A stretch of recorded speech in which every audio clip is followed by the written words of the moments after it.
Hello loves!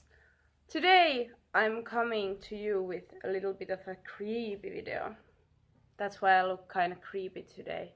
Ooh. This is my paranormal story time number 1. So I have told you guys before that I've had some paranormal experiences, and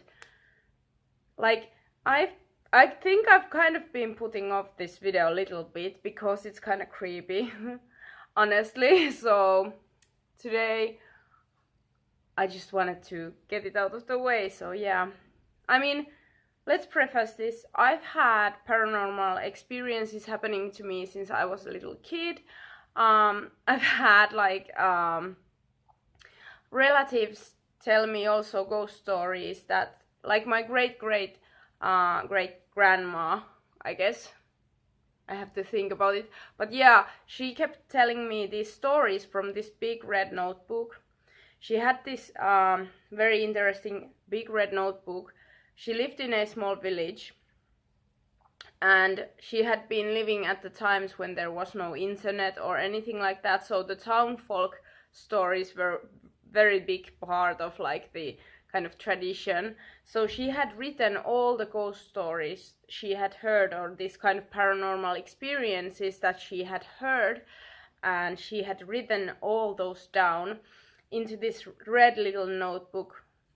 And when she died, I would have wanted the notebook, but it wasn't nowhere to be found after. But I remember when I was little, I was always told these stories and I loved them, and I love looking at other people's stories, so that's why I want to bring you guys my experiences.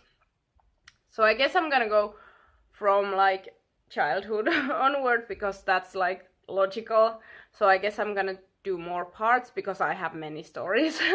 So anyway, the first one starts out with our friend. When I was little, like, there was this talk about like people playing Ouija, and like it was already talked then, and like Satan worshippers were something that everybody was a little bit afraid of, and like there were all these kind of rumors that there's been like people killed in my area by Satan worshippers, and like in accidents and things. And then we had this kid, my sister's friend, came to our house, and she had played Ouija. And she told me and my sister that she had like had weird things happening to her, and those just kept going and going, and it was really something that was common to happen to her. And we were just playing in the upstairs of my parents' house. Ooh, I'm getting chills. It's getting really cold here. Ooh. Anyway, we were in the upstairs of my parents' house, and we were playing and we were taking photos. And at this time, like, we had this camera that could show like a little bit of like a review photo. So I guess it was a first time digital camera or something, like those were kind of rare at that time. But we were like playing with it because we thought it was really cool that we could just delete the pictures after and do things. And there was this big TV in the background, and we were taking pictures of each other, and the TV was turned off. And we went with my sister to that like part, and then the girl who had played with Ouija, she took our pictures. Like, she took many pictures of us, and we were just doing dumb things there and being all fooling around. And then we started to review the pictures, and there were like 5 normal pictures, nothing weird. But in one of the pictures, the TV is on, and we never heard it go off, we never heard it go on or anything. And in the picture, there's this black and white picture of a baby who is in like, who's been swaddled. And it was like a photo of a baby in grass, like it was swaddled and it was like sleeping in grass. And it's in the background in one of the pictures, only one of the pictures, so it's like it has flashed in the TV. but the TV was not on at that time. And I still get creeps by that. And I wish we had like kept that photo, but we thought that it's something to do with like because we didn't know about the camera, so we were like, okay, well, it's something to do probably with the camera or something like that. Digital cameras are weird, you know. So that was like the first weird thing. And then in the same evening, like we were playing and it was getting dark outside. It was really dark. I remember that it was like the end of the autumn, so it was getting dark. And my mother was working always. And like mother and father were both working and we were playing upstairs. And suddenly we hear the door open, like, and close. We hear footsteps in the downstairs and someone clinking the glasses, because my parents had these kind of like wine glasses in this cupboard. And we hear the clinking and then I'm like, hi mom, like shouting from upstairs, and the clinking stops. And we can't hear anything. Like no footsteps, no nothing. And then it's weird because my mom always like answers us back. Like it's not, she doesn't really leave us hanging, you know. So then we get like really creeped out. And there was like this, if I remember correctly, like there was this kind of like vacuum in the next door, kind of like this cupboard. So because I was scared, like, is someone there, I took because I'm the oldest, so I took the vacuum like pole or something, and we went downstairs and checked everything, and there was nothing there. The cupboard door was open, like the place where they keep like the little glasses, like it's open. And we were like, holy shit, there's a ghost in here, or there's someone in here. But we checked everything and all the doors were locked. Yeah, they were locked. Yeah, I remember now. Like, they were locked. That was the weird thing. Like, we had heard the footsteps and we had heard the clinking of the glasses. But like, oh my god, I'm getting severe goosebumps. Anyway, like, everything was locked.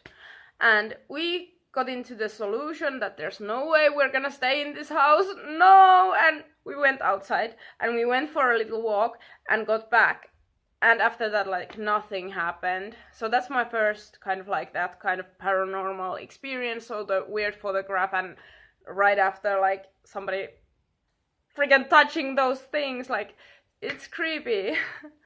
Then like I have this thing, everybody who knows me knows that I fucking hate like cupboard doors that are open in my sleeping space. And I've never told anyone why that is, or like I've told some people, but like most of the people, like I just laugh it off, like I'm just silly. But there's a story behind that, like why I hate cupboard doors that are half open. When I was little, I had this kind of a big walk-in wardrobe closet. Like a room, wardrobe room. What's that called? I don't know. But I had that in my room, and my bed was stationed here, and the door was here where my footsies were. So like it was at the end of my bed was the cupboard, or like the wardrobe place, and it had like a proper door, like a normal door. It doesn't go locked, but it's like you put it and it says click and it goes like, you know, it closes. It actually closes. So every night I would close it. Like I would close the door. And every morning, or I would find it wide open. Like somebody had opened it. And that happened when I was a kid.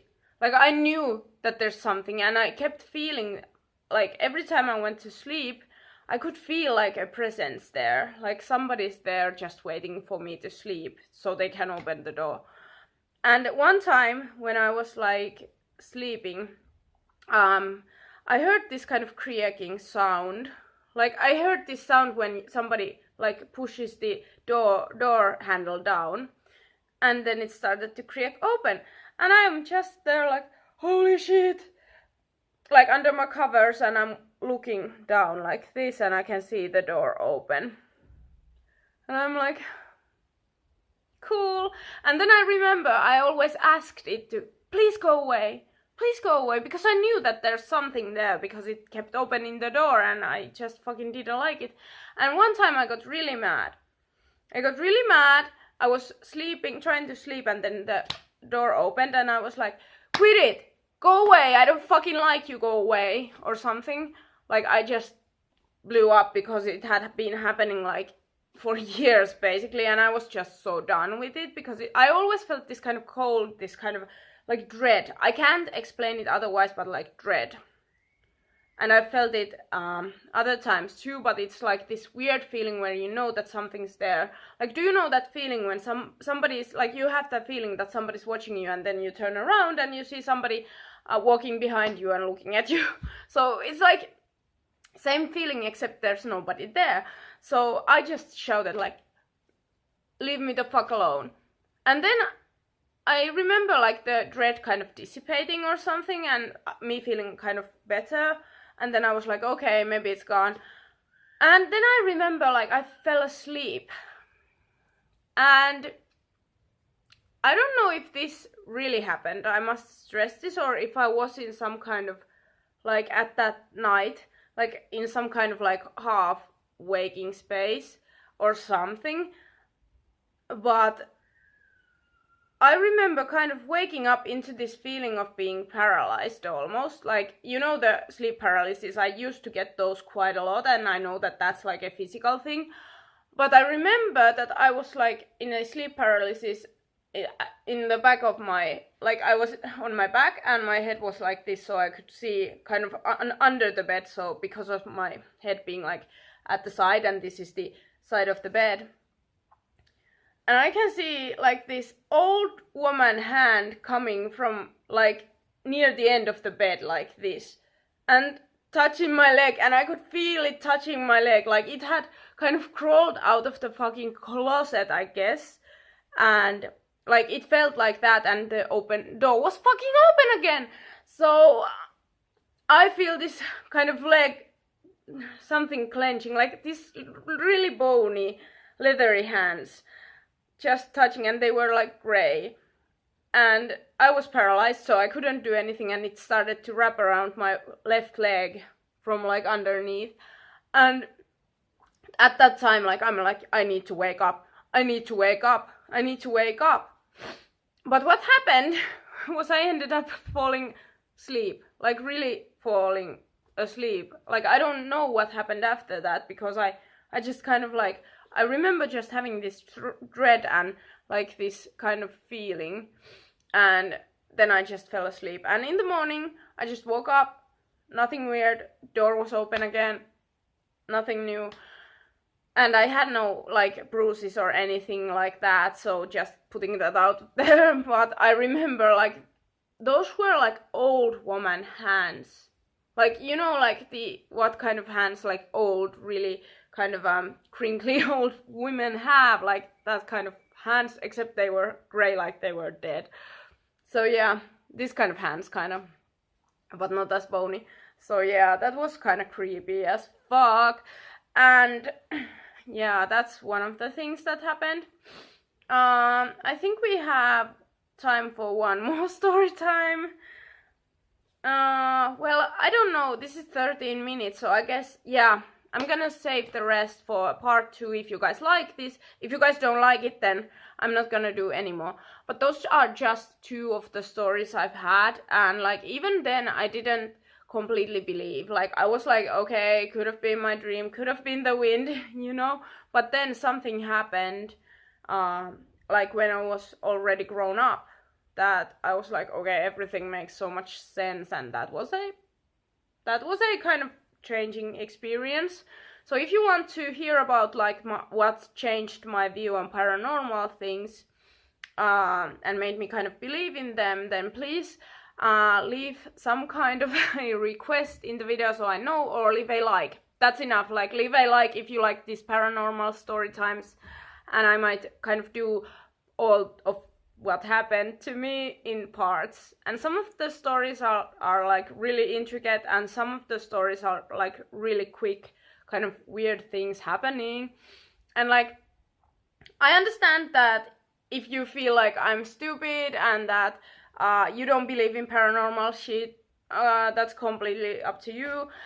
But like, with what's happened to me, I kind of have no choice but to believe that there's something out there. I mean, like, I've had so many experiences, and like, I've worked in hospitals, I've worked where people have died, and like, shit's been happening there. And like, I know these kind of presences because I sometimes get them, and it's so often that it's like I know that there's something out there. I still have not formed kind of a understanding of what ghosts are exactly, like, perfectly, but I think that I kind of have theories, and I might make a video about that. But yeah, I hope you liked this paranormal story time. So next time you make fun of the person who doesn't want to sleep with any doors open, just remember there might be a fucking hack demon ghosty fucking thingy in the closet. And do you want that thing peeking around? No, you fucking don't. So yeah, I see you guys in my next video. It was fun to tell you this story. So yeah, bye!